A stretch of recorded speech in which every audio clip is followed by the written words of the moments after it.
afternoon. I'm Will Kaiser, partner at K&L Gates, and K&L Gates is the sponsor of the Energy Storage Association News Desk this week at Energy Storage, which means I get to interview a lot of great people. And today I have with me Mathew Sachs, Vice President of Distributed Energy for National Grid.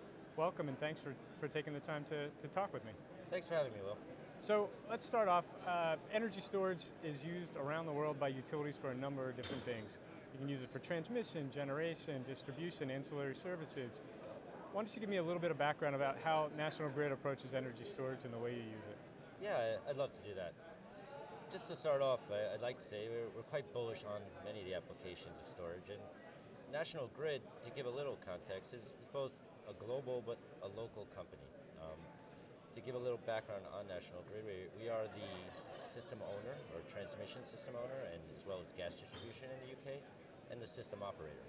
In the US, more local, and right here in Massachusetts, we're the electric distribution company. And also in Rhode Island and New York, where that combined with our gas business, we serve 20 million customers. More recently, we set up National Grid Ventures, which is pursuing commercial solutions across clean energy and renewables across a variety of different businesses. So, as you can imagine, energy storage plays into a lot of those businesses. In the UK, for example, in 2016, we held a fairly large 200 megawatt auction for frequency regulation. Closer to home, right here in Massachusetts, we are developing a 45 megawatt hour battery for Nantucket to delay the need for a new cable to run to Nantucket and provide reliability. On the National Grid Ventures side, which is the commercial arm, we have a partnership with Sunrun where we're deploying residentially based storage and also exploring grid services. And in Long Island, we have a partnership or a joint venture with NextEra, where we are awarded two PPAs with LIPA for a combined 80 megawatt hours that helps with system peak in the South Fork of Long Island. Great, that's all very interesting stuff. So you're the Vice President of Distributed Energy. So let's talk a little bit about how National Grid uses storage in that context. Where do you see the value for your customers, and where do you really kind of look for making use of energy storage in the behind the meter, I'll call it? Yeah, I mean, distributed storage isn't limited. I would actually define it as in the distribution network, but I think behind the meter is a big part of it. And I think customers value it for a lot of things. Some value for cost savings, and some really for reliability or backup. And that's across residential and C&I, although for different reasons. The other huge value that we get is for the grid. And there's this ability to aggregate and optimize the area distributed assets to go back and sell grid services, whether that's capacity or frequency or others, to help subsidize the cost to the customer, or conversely, the customer subsidize the cost to the grid. And I think that's where you really start seeing the value behind the meter storage, when not one, but both are working together, and you're getting these multiple stacked revenue streams. Great. And kind of looking at it from just a residential kind of perspective, I know that research groups, GTM and others, are saying that there are only certain states where customer residential storage behind the meter use or distributed use is really making sense. It's really kind of those places like California, Hawaii, maybe some of the Northeast states, where regulation and sort of markets kind of meet in that right spot to make it work. Are you targeting particular areas for your distributed energy for residential? Yeah, there's definitely regional targets, and I think what drives the markets, and many of these markets are still developing, is probably across a couple of key drivers. First is market design. For the C&I segment, it would be demand charges and how they're distributed, and you've seen that play in California primarily, but other states like New York do have some strong potential there.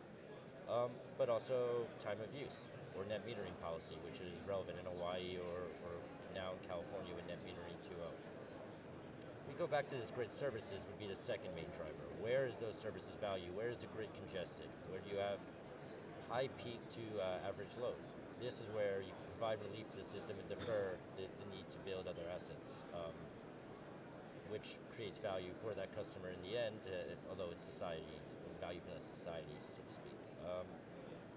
The other big driver is the customer. What do customers want? And especially in the residential customer that you mentioned, are customers going to get energy storage now? Are these the same guys who are in ladies who are waiting online for an Apple phone the day before and they just want to be new, or are they really interested in backup? And what we're seeing, partially with our partnership with Sunrun, is we think there is a real interest in the customer to have that, and it's only seen increasing in momentum. Gotcha. Now, do you see the same kind of value proposition for the C&I as you do for the residential, or is it a different kind of a thing? Yeah, I mean, I think it depends on what level you look at it. At the highest level, you have customer saving, you have cost savings on the customer side and grid value, and then I guess backup across both or resiliency, on-site resiliency, I'd say. How that plays out is very different. So on the C&I side, demand charge management is most of the models I've looked at in National Grid and then even in prior lives have been centered around demand charges. It's much more varied in the residential and really goes into rate design. I think this time of use and helping optimize the battery around this rate is really where you'll see the best economic value for that customer on their bill. Gotcha. Now, do you see any kind of, I know you don't get so much into the policy world, but do you see policy or regulation or laws changing in particular areas that you see could potentially drive more growth in the distributed energy side? Yeah, for sure. I mean, I was quite encouraged with some of the, I know you're very involved in the FERC space with some of the FERC hearings last week. I think it just makes sense, and while I wouldn't predict where this goes, I am pretty bullish, and I think it just makes plain sense. A quick example, and what originally attracted me to the distributed world when I was out there looking at largely utility scale solar, was looking at duration curve for one utility. And this one particular utility had about 13.2 gigawatts in their own region. Mm-hmm. And if you looked at that stack at the top, that 0.2 gigawatts, that 200 megawatts, was only running for literally less than 6 hours a year, and there's 8,760 hours. And it didn't end there. If you went down that stack, you'd find that almost 30% of that stack was running for less than 15%. So I think there's a real need. This is where I say it makes sense to, instead of having the market always building supply around peak demand, I think there's some room to move demand and react to supply. And I think energy storage is a great way to enable that because it prevents the customer from having any impact. They don't have to turn off their lights. Great. Now, I've heard you mention it a couple of times, so I have to ask you about it. You mentioned the strategic partnership with Sunrun, a residential solar provider. You're a large utility. Tell me a little bit about kind of the decision to get into that strategic partnership and what benefits National Grid is seeing from it. Yeah, I mean, for the energy storage crowd here, I think there's two major parts worth highlighting of our partnership. Mm-hmm. The first was a $100 million investment in assets, and that includes some residential storage. A really good chance for us to learn at the earlier stage to see how these systems perform. The most future-focused part of this, and my favorite part of the partnership, is a grid services partnership, where we work together to really look to see how we could use their solar plus storage assets, what they call Brightbox, to go back and sell grid services or help balance the grid. While it's still early, I think we're very encouraged and very excited about the partnership. Why Sunrun? We think they're a leader, but we were also impressed by how the metrics track on their customer and how customers view them. And we think that this residential load is an important load where C&I is no doubt important and is often roughly 2/3 of the load out there. Residential load comes in where you're seeing peak, things like the duct curve or the neck of the duct where it comes up. That's really being driven a lot by resi load, and I think sometimes I think we look past as an industry of how important it is to be able to provide demand response or energy storage enabled demand response from that type of demand. So I'd say why Sunrun? I think they're a leader, and we like to work with the best. Makes sense. Are there other kind of strategic partnerships you're thinking about, or maybe other areas, not necessarily particular companies? I don't want you to divulge any secrets here, but. I'm probably not at liberty to talk any secrets, but no, there's certainly other avenues in play here.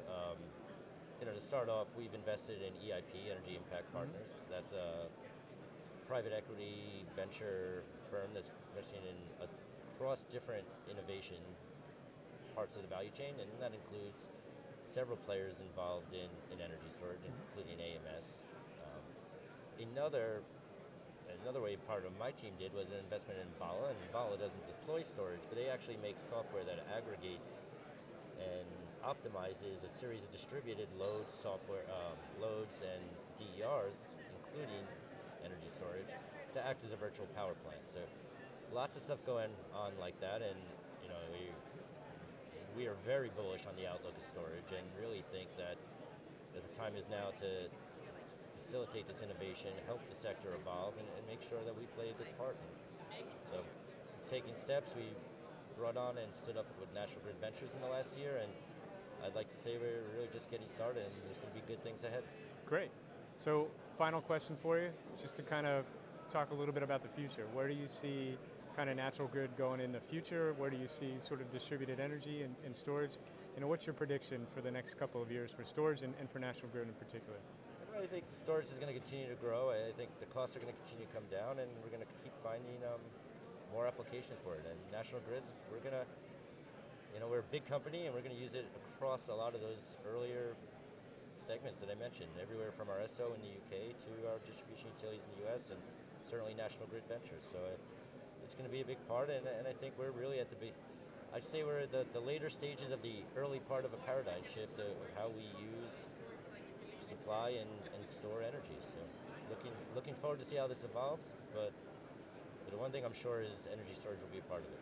I agree with you. Thank you so much, and thank you for taking the time. This has been really informative. Yeah, I really appreciate the time. Thanks. Thanks. Will.